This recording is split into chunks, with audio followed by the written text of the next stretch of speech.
Welcome to this explainer. Today, we are stripping cybersecurity all the way down to its absolute bedrock, the network. Before we even think about deploying a single firewall or hunting for advanced threats, we have to actually map out the battlefield. So, let's dive right in. We hear constantly about all these flashy, advanced offensive and defensive tools, right? Things like Nmap, Wireshark, Metasploit. But here is a high-stakes truth for you. Those tools are utterly, completely useless unless you first understand the digital battlefield they actually operate on. The network is the terrain. To really wrap our heads around this, let's picture a digital city. At the most granular, basic level, we have isolated nodes. These are your individual computers, servers, or even specialized medical devices.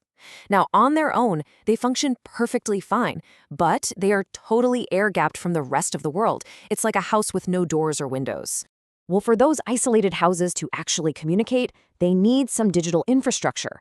Whether we're talking about physical copper wires, fiber optics, or the invisible radio waves of Wi-Fi, these mediums act as our roads. Without them, there's zero communication.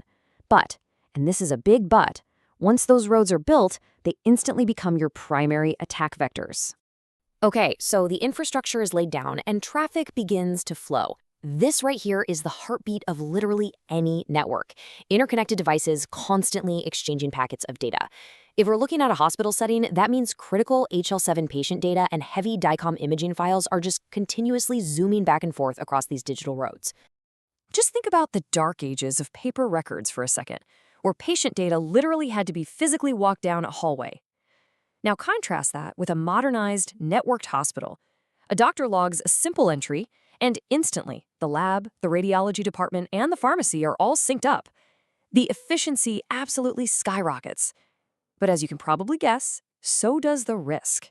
So regardless of how massive or small it is, every single network relies on four core pillars. First, you have your endpoints or nodes. Second, you have the transmission medium. Third, you've got the routing equipment keeping the traffic in check. And fourth, this one's crucial, the protocols. These are basically the negotiated rules of engagement like TCP or HTTPS that govern exactly how all this data gets exchanged.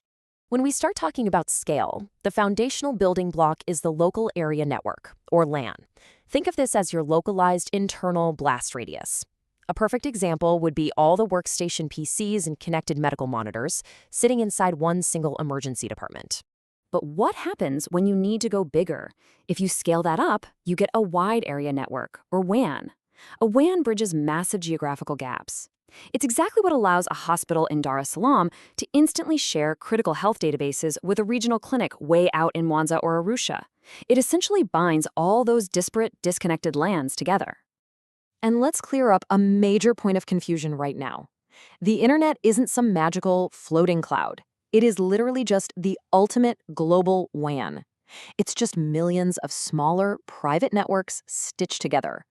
Your internal network can function perfectly fine completely offline, right up until you decide to plug it into the world's absolute largest attack surface. At the absolute heart of all this traffic is what's called the client-server model. It's a pretty simple concept. A client, let's say a doctor's laptop, requests some data. The server, which is usually a powerhouse machine running something like the GoStomus electronic medical record system, processes that request and delivers the data. Boom, request and service. But imagine multiplying those requests by thousands every single second.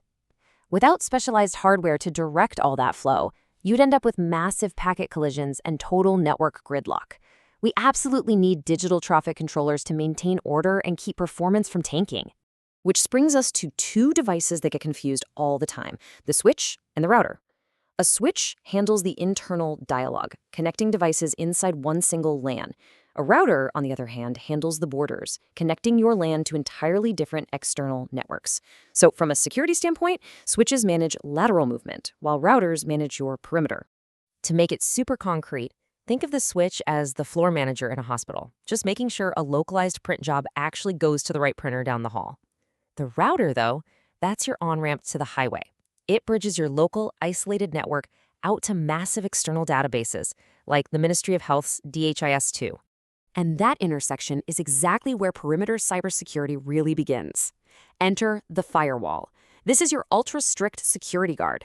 It inspects every bit of traffic attempting to cross the border, allowing verified connections like HTTPS through while actively blocking and dropping malicious probes before they ever get the chance to touch your vulnerable internal servers.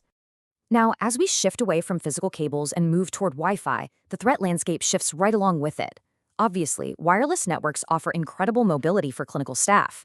But here's the catch. They bleed your network's perimeter right through the physical brick walls of your building. Suddenly, weak encryption protocols or unauthorized rogue access points can expose your entire infrastructure to some guy just sitting out in the parking lot. When you bring all of these concepts together, you realize you're dealing with a highly volatile mix under one roof. Think about it. You are simultaneously hosting life-critical electronic medical records, incredibly sensitive HR and payroll servers, and right next door to all that, a public guest network packed with visitors endlessly scrolling on their own compromised personal smartphones. And that, my friends, is exactly why network segmentation isn't just some best practice.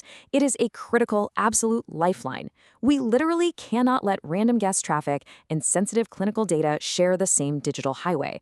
By deliberately, logically dividing up the network, you contain breaches, you restrict that lateral movement, and you ensure that a hacked smartphone in the waiting room doesn't accidentally take down the entire pharmacy. As we wrap up this explainer, I want you to take a second and evaluate the very environment you're operating in right now. Look at the invisible digital roads connecting whatever device you're watching this on. Is the network you are on right now truly segmented and secure? Or are you just one rogue device away from a total compromise? Keep that question burning in your mind as you go out and architect your own defenses. Thanks so much for tuning in.